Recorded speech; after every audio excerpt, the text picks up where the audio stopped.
ফুটন্ত পানির মধ্যে এই স্লাইস করা আমগুলো ছেড়ে দেবো।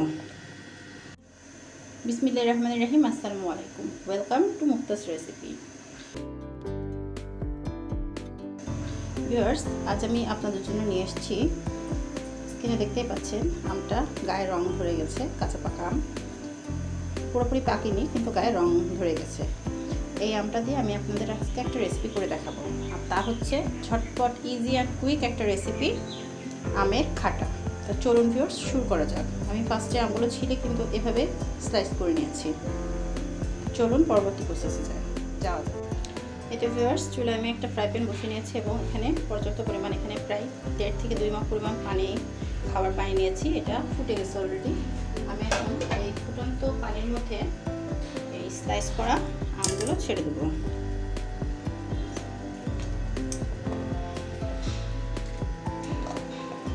আমি যেহেতু আমের খাটা করব, এজন্য এখানে পানির পরিমাণটা একটু বেশিই লাগবে। আর এটা আপনারা আপনাদের চয়েস অনুযায়ী দেবেন, কত পরিমাণ করবেন। এখানে আমি 1.5 কেজির মতো আম নিয়েছি, অর্থাৎ 700 গ্রামের মতো। এখন আমি একে একে করে কিছু মশলা অ্যাড করে দেবো। ফার্স্টে আমি দিচ্ছি লবণ। লবণটা আমি এখানে 1 চা চামচ পরিমাণ দিলাম। হাফ চামচ করে 1 চা চামচ। 1 চা চামচ রসুন বাটা, 1 চা চামচ আদা বাটা, 1 চা চামচ জিরা বাটা,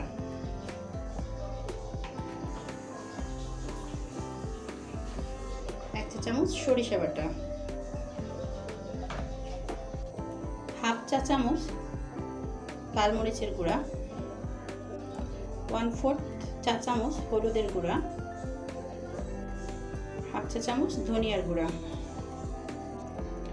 2 টুকরো এলাচ এবং 2 টুকরো দারচিনি, একটা তেজপাতা। এই তো, এই মশলাগুলো এখন ভালোভাবে মিক্সড করে আমটাকে খুব ভালোভাবে সেদ্ধ করব। এমনভাবে সেদ্ধ করব যাতে একদম গলে গলে যায়। চুলার ফ্লেমটা এখন বাড়িয়ে দেব, এটা ঢেকে দেব।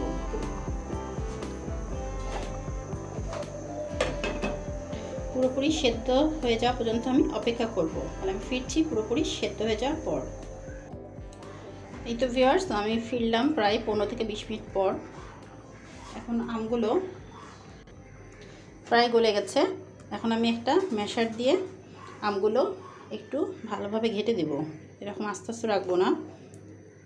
আমগুলো কিন্তু গলে গেছে, দেখতে পাচ্ছেন। এগুলো এখন পুরো ঘেটে ফেলবো আমি।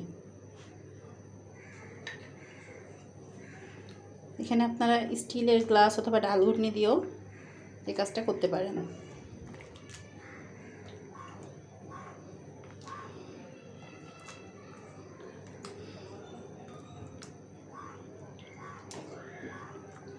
এটাকে আপনারা আমের টক অথবা খাটা অথবা টক মিষ্টি স্বাদের স্যুপ, যেটা ইচ্ছা বলতে পারেন, কিন্তু এটার স্বাদ কিনতে হয় অতুলনীয়। খুব মজার একটা আমের রেসিপি। আর এখানে আমি যে আমটা নিয়েছি টক মিষ্টি স্বাদের, এজন্য আমি এখানে যে চিনিটা অ্যাড করব তা বেশি করা লাগবে না, কারণ আমটা যে ছিল টক মিষ্টি, বেশি টক ছিল না।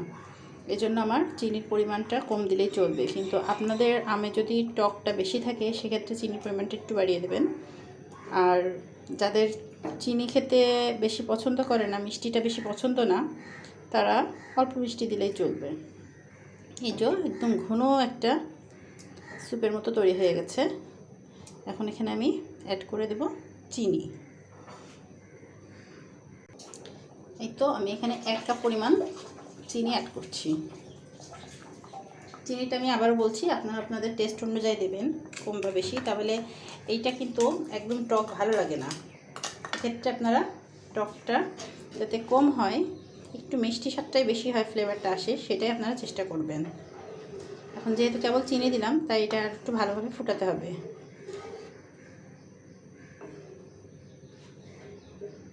আমি এখন এভাবে আরও 2-1 মিনিট জাল দেব। এই তো, এটা চিনিটা পুরোপুরি মেল্ট হয়ে গেছে। এখন আমি এটাকে বাগার দেব।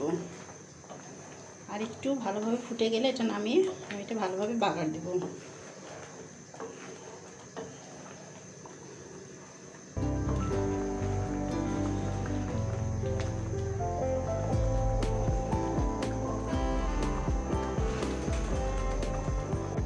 এই তো বাগার দেওয়ার জন্য আমি আরেকটা ফ্রাই প্যান বসিয়ে নিলাম। এখানে অ্যাড করে দিচ্ছি সরিষার তেল।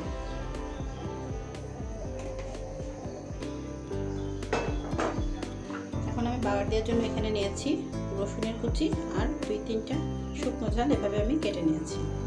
এটা দিয়ে এখন তার আগে আমি একটু তেলের উপর দিব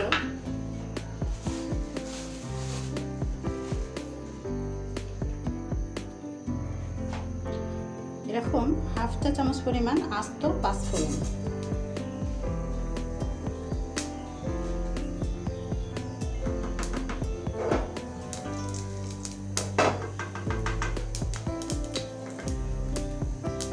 তো এবারে এটা আমি দিয়ে দিচ্ছি। এই বাগারটা দেওয়ার কারণে চমৎকার একটা অ্যারোমা বেরোবে।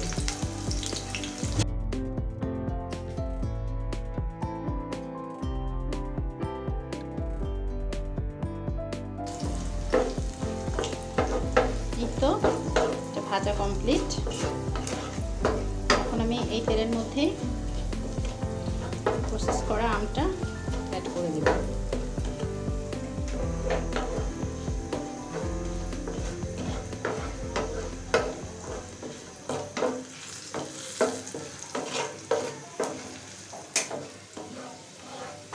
চুলার ফ্লেমটা অফ করে দিলাম, তো বেশি হিট হয়ে গেলে মশলাটা পুড়ে যেতে পারে। এখানে যে পাঁচফোড়নটা দিলাম, এখন আমি এই আমটা যে আমটা প্রসেস করে রাখলাম এটা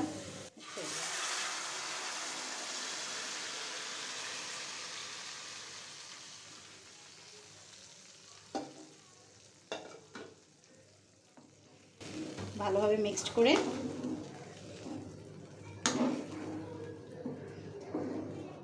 2-1 মিনিট আমি গ্যাসের উপর আবার রাখবো।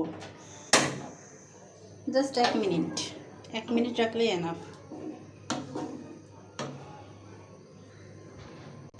এই তো ভিউয়ার্স, হয়ে গেল অত্যন্ত মজার একটা আমের রেসিপি। আর এত সুন্দর একটা অ্যারোমা বেরিয়েছে, আপনাদেরকে আমি সেটা বোঝাতে পারছি না, আপনারা বাসায় ট্রাই করলেই সেটা বুঝবেন। এখন এটা একটু ঠান্ডা হলে আপনাদেরকে আমি পরিবেশন করে দেখাচ্ছি। তাহলে ভিউয়ার্স, আমার ভিডিওটা প্রথম থেকে দেখার জন্য আপনাদের অসংখ্য ধন্যবাদ। আমার ভিডিওটা যদি আপনাদের ভালো লেগে থাকে তাহলে অবশ্যই একটি লাইক দিয়ে দেবেন।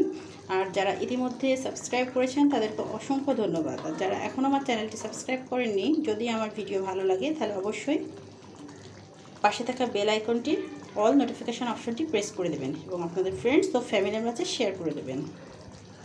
তাহলে ভিউয়ার্স, সবাই ভালো থাকবেন, সুস্থ থাকবেন। আজ সে পর্যন্তই, আবার দেখা হবে পরবর্তীতে নতুন কোনো রেসিপি নিয়ে। আল্লাহ হাফেজ।